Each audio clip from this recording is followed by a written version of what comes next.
উত্তর কলকাতার একান্নবর্তী বনেদি পরিবারে বিয়ে হয়েছিল আমার একমাত্র পিসির। দাদু ছিলেন রেলের উচ্চ পদস্থ কর্মচারী। পিসির বিয়ের জন্য দেখাশুনো শুরু করে দিলেন আমার দাদু। পিসির যখন বিয়ে হলো তখন আমি খুবই ছোট। মনে আছে পিসিকে দেখতে এসেছিল একসঙ্গে 15 জন। এত জন দেখতে আসছে শুনে পিসি তো দারুণ ভয় পেয়ে গিয়েছিল। সকাল থেকে খাওয়া দাওয়া বন্ধ করে বসে আছে। সে কি টেনশন! পিসিকে বলতে শুনেছিলাম, আমি বাবা সেজেগুজে বসতে পারবো না, একসঙ্গে এতজন মানুষ আসবে, আমার ভয় লাগছে ভীষণ। বাবা তুমি বরং আসতে মানা করে দাও। পিসির কথা শুনে দাদু বলেছিলেন, আমি ওনাদের কথা দিয়েছি বুবু, তাই আমার পক্ষে মানা করা সম্ভব নয়। আমার তো একটা মান সম্মান আছে। বুবু মানে আমার পিসি। ববিতা না বলে বাড়ি সদ্য সমস্ত লোকজন বুবু বলেই ডাকত। আর আমিও কোনোদিন পিসিকে পিসি বলে ডাকিনি, আমিও বুবু বলেই ডাকতাম। যাই হোক, পিসি তো কোনোভাবেই রাজি নয়। আমার মাকে বারবার বলে যাচ্ছিল, ও বড় বৌদি তুমি বাবাকে একটু বুঝিয়ে বলো। মা শুনে বলেছিল, মাথা খারাপ নাকি, বাবার মুখের ওপর আমি কথা বলতে পারবো না।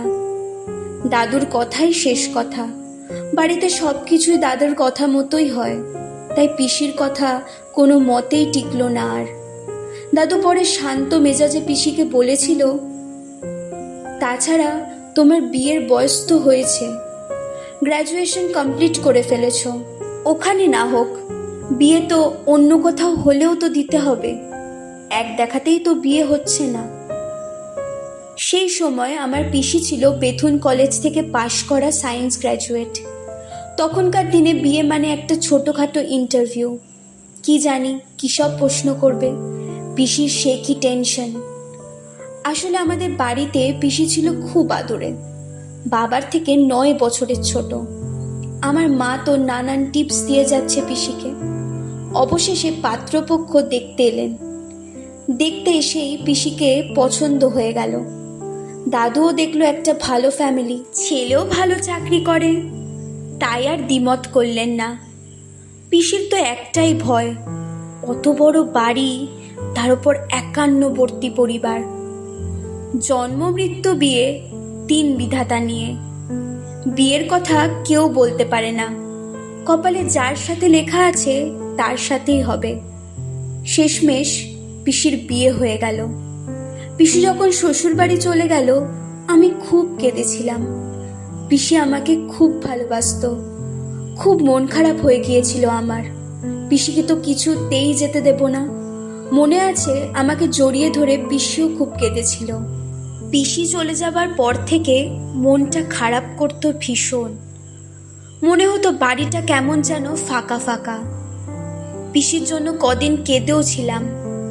আমি কাঁদলে আমার মা বলতো, তোর বুবু তো কদিন পরে আবার এ বাড়িতে আসবে, মন খারাপ করিস না। বিয়ের পর প্রথম যেদিন পিসি আমাদের বাড়িতে এলো তখন তো আনন্দ আর ধরে না। বিয়ের পর কি সুন্দর লাগছে পিসিকে দেখে। নতুন বিয়ে হলে সব মেয়েকেই সুন্দর দেখায়। দুপুরে খাওয়া দাওয়া সেরে ঠাম্মা, মা, কাকিমা সবাই ধরেছে পিসিকে তার শ্বশুরবাড়ির গল্প শোনার জন্য। যতই হোক অত বড় বাড়ি, একান্নবর্তী পরিবার। মনে আছে ঠাকুমা পান চিবোতে চিবোতে পিসিকে জিজ্ঞেস করেছিল, হ্যাঁ রে বুবু, ও বাড়িতে সবাই কেমন? শুনেছি তো বিরাট বাড়ি। শোনো মা, যতটা ভয় করেছিলাম ততটা কিছুই নয়। বাড়ির প্রত্যেকটা মানুষ এত ভালো যে বলার অপেক্ষা রাখে না। ভালো বলেই তো 35 জন মানুষ সবাই একসঙ্গেই আছে। মিলেমিশে একসঙ্গে থাকার যে কি আনন্দ বলে বোঝাতে পারবো না। যাই বলো মা, খুব কপাল করে ওরকম একটা বাড়ি পেয়েছি। 35 জন মানুষ কি মুখের কথা রে, বাপরে বাপ, ভাবছি সেটাই।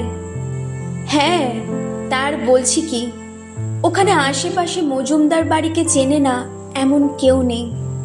বাড়ির ছাদখানা তো বিশাল, বড় বড় ঘর, লম্বা দালান। সত্যি মা, এমন সুন্দর ফ্যামিলি পাওয়া খুব ভাগ্যের কথা। তোমাদের আসল কথাটাই তো বলা হয়নি, শুনলে আশ্চর্য হবে। এমন কথা শুনে পিসির মুখের দিকে সবাই তাকিয়ে আছে। তারপর পিসি বলল, জানো মা, আমার শ্বশুরবাড়ির একটা সুন্দর নিয়ম আছে।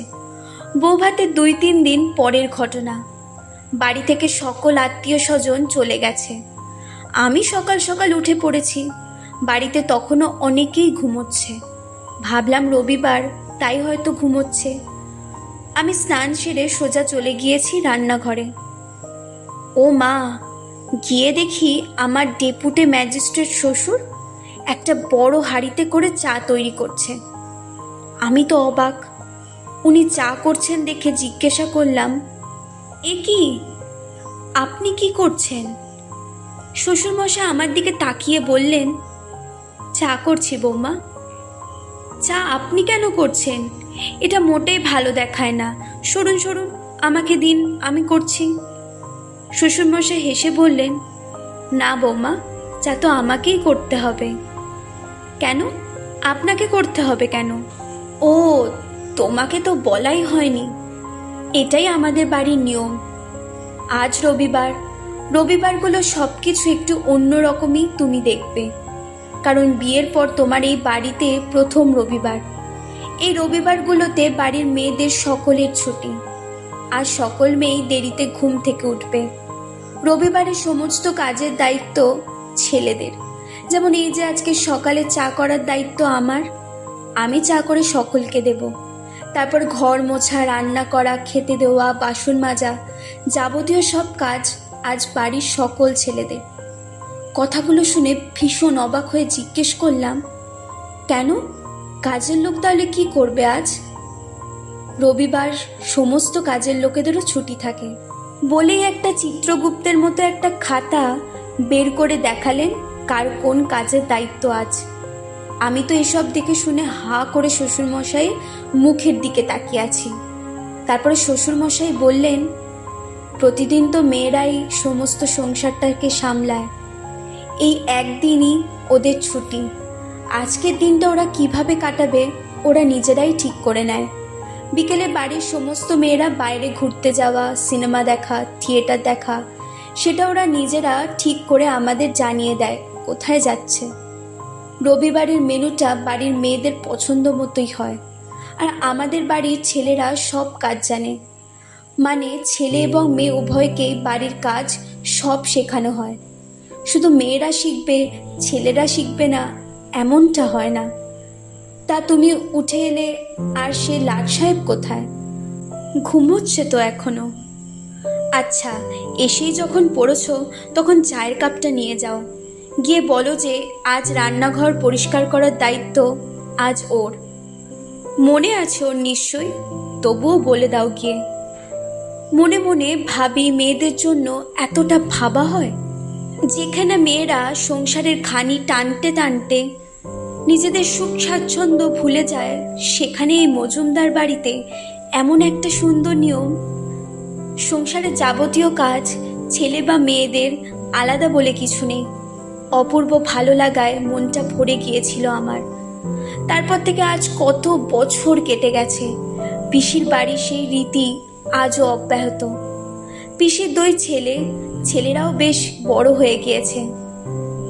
বড় ছেলে চাকরিও পেয়েছে, কিন্তু রবিবারের সেই ট্র্যাডিশন আজও চলে আসছে আগের মতোই। কলমে সরজিৎ ঘোষ, কণ্ঠে তানিয়া।